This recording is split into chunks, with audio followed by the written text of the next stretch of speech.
Et c'est parti, voilà, et bien toujours sur Époque Auto 2025, nous sommes sur le stand de l'antenne française d'un des plus gros clubs Jaguar dans le monde, oui. D'accord. Qui est le club d'origine, le Jaguar Drivers Club anglais. Il y a deux clubs en Angleterre, le Jaguar Drivers Club et le Jaguar Enthusiast Club. Et donc le Jaguar Drivers Club a des antennes dans différents pays, dont la France. Nous, on a démarré en 68, les statuts du club ont été déposés en 69. Donc au début, on disposait de la revue anglaise, et puis on a pris notre autonomie progressivement. Donc on reste en contact. On est totalement autonome, mais enfin on appartient à la division Jaguar Drivers Club. Oui. Donc il y a des clubs en Suisse, en Allemagne, en Autriche, en Belgique, et donc la racine est la même. Jaguar Drivers Club Belgium, Jaguar Drivers Club Austria, etc., etc. Ok, très bien. Et donc donc c'est une véritable organisation, un club international. Donc, alors, chaque division s'occupe de son pays, mais c'est un club effectivement international. De toute façon, la marque Jaguar est anglaise, hein, donc on reprend nos racines plus du côté de Coventry que de Paris. Par contre, et on a des activités des fois où on s'invite entre différents pays pour faire des sorties. Par exemple, l'année prochaine, on a une sortie conjointe avec le Jaguar Drivers Club Allemagne. De façon, là, on est en train de créer une section avec la Suisse francophone, qui vont être un peu rattachés à nous parce qu'ils se sentent plus francophones et francophiles que germaniques. Ça peut se comprendre. Ouais.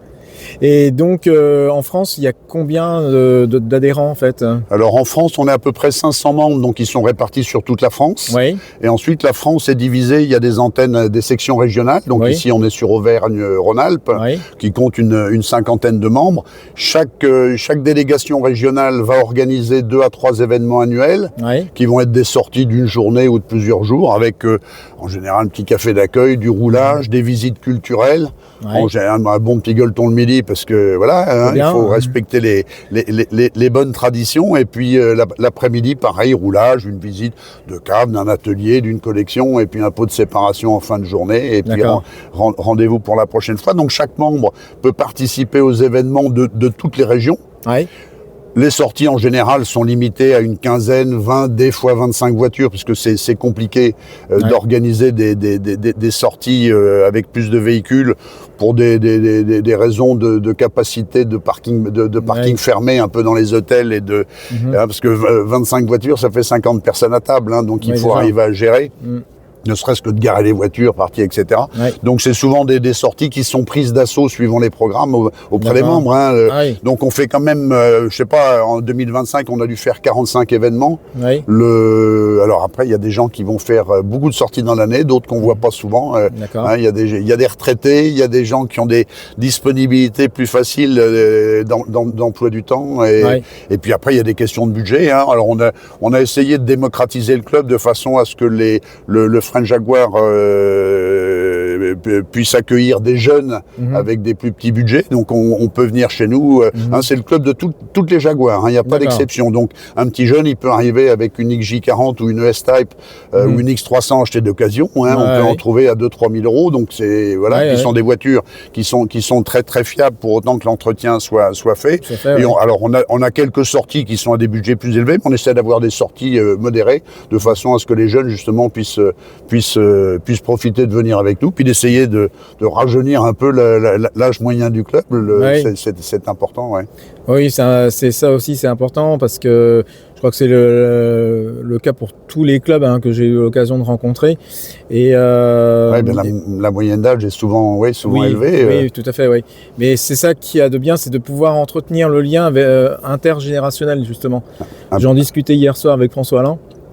Et c'est ce sur quoi il a insisté, c'est-à-dire que vraiment, il faut que ce soit intergénérationnel, cet échange de la passion automobile, parce que on a un patrimoine à entretenir. Il faut transmettre, Alors bon, après, ce qu'on s'aperçoit, c'est que les générations se suivent et chacun est attaché à essayer de retrouver la voiture ou du grand-père ou de l'oncle ou du voisin médecin, qui possédait une Jaguar. Donc, dans le temps, les XK 120, 140, 150 étaient très à la mode, on va dire, plus pour les gens de ma génération. Maintenant, les jeunes qui rentrent au club sont plus en train de regarder les XK8, les les XK8, les X300, etc. Enfin, chaque génération se suit et s'attache à une voiture.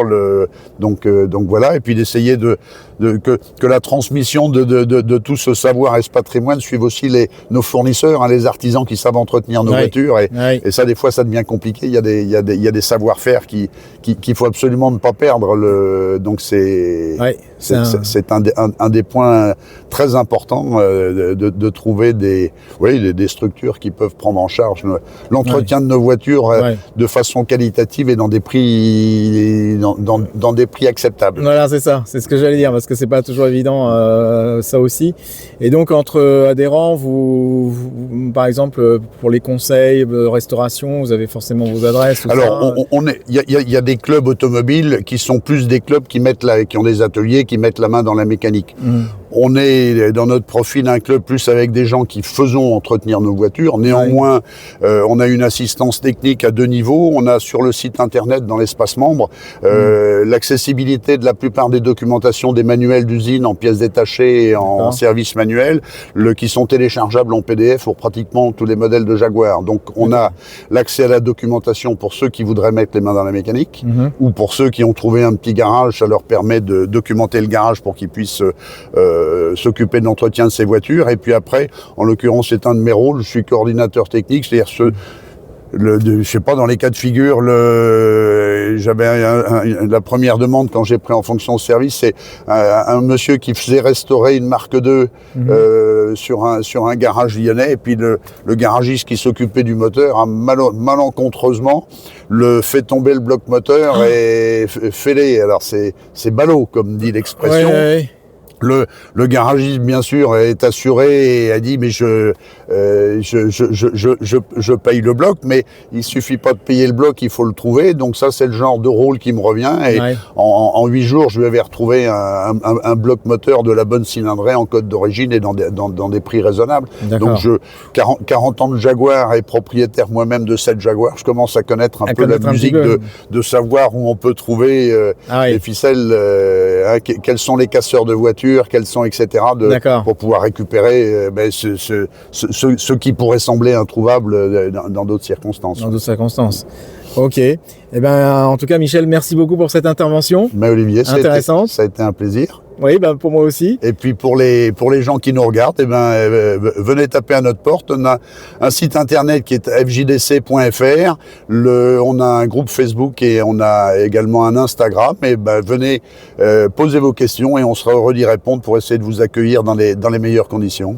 Voilà, super. Merci encore, Michel, pour cette intervention. Et on se dit à bientôt. Bye bye. À bientôt. Bonne fin de salon à tous. Merci.